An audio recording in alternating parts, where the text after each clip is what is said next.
आप सब FIFA world cup देख रहे होंगे, उनके खिलाड़ियों को मेसी हो गए या फिर रोनाल्डो सबको जानते होंगे, लेकिन क्या आप अपने यहाँ की प्रतिभा के बारे में जानते हैं? एक ऐसी प्रतिभा जिन्होंने वर्ल्ड चैम्पियनशिप में अभी भाग लिया है, जिन्होंने अपने पूरे यूपी का नाम रोशन किया है, वो है हैंडबॉल की प्रतिभा सौम्या जी, जो हमारे साथ आज मौजूद हैं, जो एक ऐसे परिवार से ताल्लुक़ रखती है जो कानपुर में रहता है और इनके पापा की दोनों किडनी जो है वो ख़राब हो चुकी है और माइनर हार्ट अटैक भी आ चुका है अभी। उसके बावजूद भी इन्होंने हिम्मत नहीं हारी और प्रतियोगिता में भाग लेने के लिए चाइना गई, जहाँ पे world championship handball world championship की प्रतियोगिता हुई थी। वहाँ पे ये गई और वहाँ इन्होंने खेला। तो इनसे हम बात करते हैं कि इनकी ये जो जर्नी रही वो कैसी रही। सबसे पहले तो आपको बहुत बहुत बधाई कि आप इतनी कम उम्र में ऐसे मतलब इतने बड़े मुकाम पे पहुंची, वहाँ जाके यूपी को, न सिर्फ यूपी को बल्कि पूरे इंडिया को आपने रिप्रेजेंट किया। तो मैं जानना चाहूँगी कि जब फर्स्ट टाइम आपको पता चला कि आपका चयन हो गया, तो वो एक्सप्रेशन जो था, वो जो एक अंदर से एक्साइटमेंट थी, वो क्या थी? बहुत खुशी हुई थी सुन के कि सिलेक्शन हो गया है हमारा। हमारे कोच ने हमें बताया था और अच्छा परफॉर्मेंस करना था। कोच हमारे ने बोला था कि अच्छा परफॉर्मेंस करना, और जैसा कि रहा। हमारा 10 दिन का कैंप लगा था चंडीगढ़ में और हमारा टीम ने भी अच्छा परफॉर्मेंस किया, सब कुछ बढ़िया था। आप यहाँ केडी सिंह से जाने वाली पहली महिला हैं जो जूनियर वर्ल्ड चैम्पियनशिप में भाग ले रही हैं। इससे पहले कोई भी महिला, कोई भी लड़की इसमें पार्टिसिपेट नहीं की है? किया है, पर वो काफ़ी सीनियर थी, काफ़ी टाइम भी हो गया। सीनियर में किया, लेकिन जूनियर में आप फर्स्ट हैं। ओके, आप प्रॉपर रहने वाली लखनऊ की हैं? नहीं, मैं कानपुर की हैं। जी, मैं कानपुर की हूँ और लखनऊ में मैं यहाँ पे रूम लेके रहती हूँ रेंट पे। और फिर तौहीद खान सर हैं हमारे कोच, उनके अंडर में प्रैक्टिस करती हूँ यहाँ केडी सिंह में। तो ये जो सिलेक्शन का जो प्रोसेस होता है, जो चयन करने की प्रक्रिया होती है, कैसे चयन किया जाता है? क्या कुछ रहता है? कितने मैच पहले खेलने पड़े फिर चयन आपका हुआ? इसमें एक पहले यूथ का होता है, चैम्पियनशिप होती है, फिर उसके बाद फिर कॉन्टिनेंटल फेस होता है, उसके बाद उसमें सिलेक्शन होता है और उसके बाद फिर हमारा वर्ल्ड चैम्पियनशिप में सिलेक्शन होता है। जो अभी थाईलैंड में हुआ था हमारा पिछले साल, जिसमें हमारी प्लेस लगी सिल्वर मेडल। उसके बाद फिर उससे चयन होकर हमारा उसमें आपकी टीम ने सिल्वर मेडल जीता था। तब भी आप यूपी से इकलौती थी या फिर और भी? यूपी से, लखनऊ से मैं थी और एक बनारस से थी, सुमन। उसने भी परफॉर्मेंस दिया था वो थाईलैंड के परफॉर्मेंस में। लेकिन आपका सिर्फ चयन हुआ था उसके बाद। आप चूँकि प्रॉपर कानपुर की रहने वाली हैं, तो यहाँ पे आप कैसे रहती हैं? कहाँ अकेले रहती हैं या फिर कोई साथ में फ्रेंड भी हैं? नहीं, शुरुआत में मैं जब आई थी तो हमारी 4 फ्रेंड थी जो आई थी हमारे साथ यहाँ पे प्रैक्टिस करने के लिए। पर धीरे धीरे उनका रुझान नहीं रहा इस गेम में, तो वो चली गई। अब बची मैं, तो अब मैं अकेले रहती हूँ रूम लेके। एक लड़की होने के नाते आप किन तरह की परेशानियों का देखती हैं कि जो इसमें हैंडबॉल में है वो पुरुषों में नहीं है, लेकिन लड़की को फेस करना पड़ता है? सबसे ज़्यादा परेशानी तब होती है जब आप अकेले ट्रैवलिंग करें। बहुत ज़्यादा परेशानी होती है कि तरह तरह के लोग मिलते हैं, जो कि आपको पता है, तो बहुत फेस करना मुश्किल हो जाता है आने जाने में। कहीं ट्रैवलिंग मतलब आप तो समझती है अकेली लड़की है। क्या कभी ऐसे किसी मतलब ऐसे सामना करना पड़ा कि जब बहुत किसी ने ऐसे ट्रैवलिंग के दौरान कुछ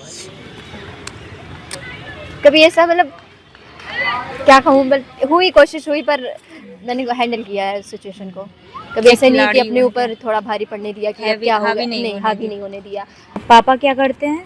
पापा कार ड्राइवर थे, फिलहाल तो अभी कुछ नहीं है। पापा ड्राइविंग मतलब ड्राइवर हैं? Private driver. पापा का अभी आप बता रही थी कि heart attack, minor heart attack.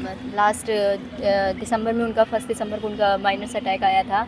तो फिर उनका इलाज चला, हार्ट का ही चल रहा था, दवाइयाँ। उसके बाद धीरे धीरे उनका दवाइयाँ रिएक्शन करेंगी, क्या हुआ कुछ, तो उनका सारा किडनी पे असर पड़ गया।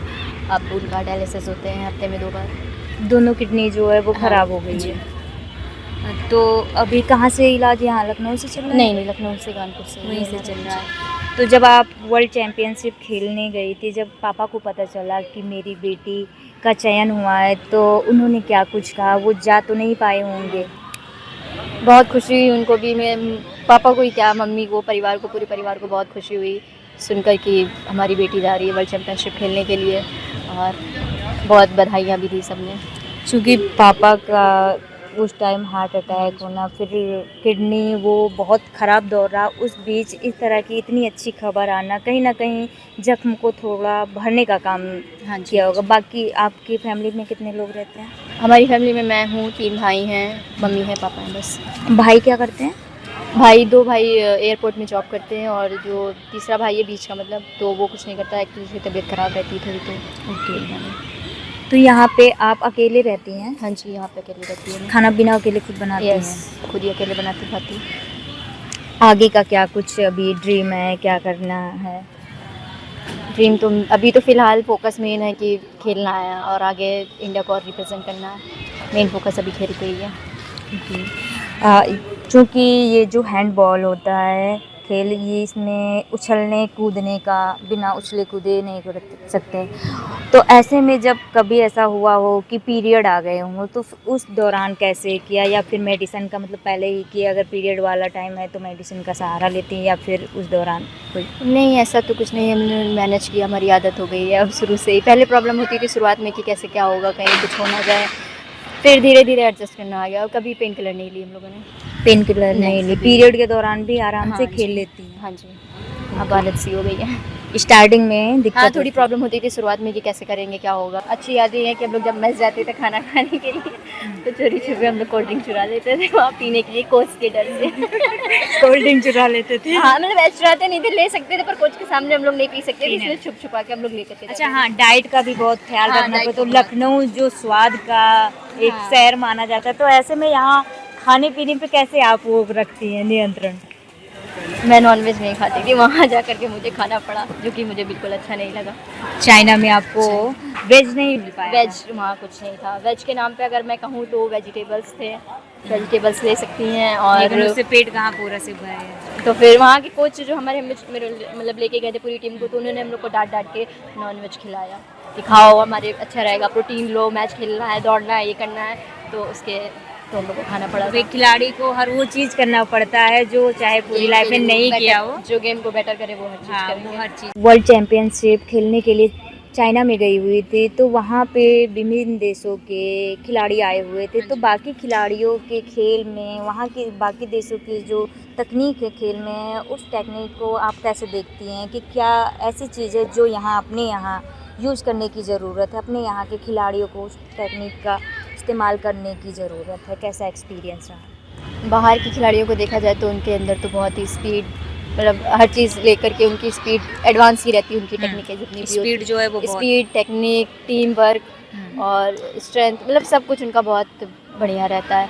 हमारे यहाँ जैसे कि हमारे यहाँ ग्राउंड इतना बेटर प्रोवाइड नहीं पाता है, फिर भी हमारे कोच ने बहुत इंडोर बनवाया, सब कुछ किया है, तो बहुत मदद करी उन्होंने। फिर हमारे यहाँ मेन हम लोग इंडोर खेलने जाते हैं तो हमारे गम बॉल का यूज़ होता है, जिसमें हम लोग गम लगा के प्रैक्टिस करते हैं, तो हमारे यहाँ वो ज़्यादा प्रोवाइड नहीं हो पाती, तो हम लोग को इसका ज़्यादा सामना करना पड़ता है कि हमारे यहाँ से बॉल छूटती है, मतलब हमारे गम लगाओ तो बॉल नीचे जाती है, तो ये परेशानी थोड़ी ज़्यादा होती है हमारे मतलब यहाँ। अगर गम लगा के यहाँ पे प्रैक्टिस कराया जाए तो जो तो हमारे यहाँ के प्लेयर्स जितने भी हैं वर्ल्ड चैंपियनशिप में जहाँ भी सिलेक्शन होगा इंटरनेशनल लेवल ट्रॉफी फिर हाँ, फिर अच्छा परफॉर्मेंस देंगे। मतलब ऐसा लगता है जो बाकी देशों के प्लेयर हैं उन्हें कहीं ना कहीं इसका बहुत ज़्यादा बेनिफिट मिलता है। हाँ, उनकी प्रैक्टिस ही उससे होती है, गम बॉल हो गई उनके पास और अच्छा ग्राउंड, मतलब सब कुछ उनको मेन तो गम बॉल का ही होता है थोड़ा। इस पूरे जर्नी में सबसे ज़्यादा मुश्किल टाइम कब आया, जब लगा होगा कि आपने सोचा गिव अप कर देते हैं, नहीं होगा इसमें, कब ऐसा आया? सबसे ज़्यादा मुश्किल टाइम तब था जब मेरी फ्रेंडें चली गई थी यहाँ से मुझे अकेला छोड़ के, कि अब कैसे रहूँगी मैं अकेले। कभी कभी छोड़ा नहीं मम्मी पापा ने, क्योंकि इकलौती थी, तो सबसे ज़्यादा मुश्किल टाइम तभी था कि कैसे मैनेज करूँगी। खुद ही रूम अकेले ढूंढना था, खुद ही सामान इधर से उधर करना था, खाना से लेकर के सब कुछ, तो सबसे ज़्यादा मुश्किल टाइम तो तभी था जब 3 फ्रेंड ने छोड़ दिया। हाँ। तो फिर आपको लगा कि मुझे भी छोड़ देना चाहिए, तो ऐसे में फिर किसने आपको मोटिव किया, कौन आपके अंदर उम्मीद की किरण जगाया?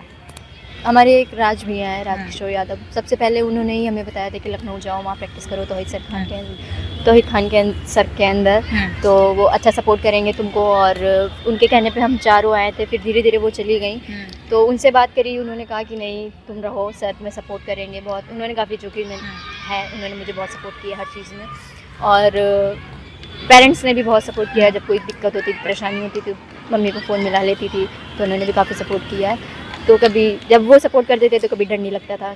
आपके राज्य की खबरें, आपके शहर की खबरें सबसे पहले जानने के लिए देखते रहें अमर उजाला।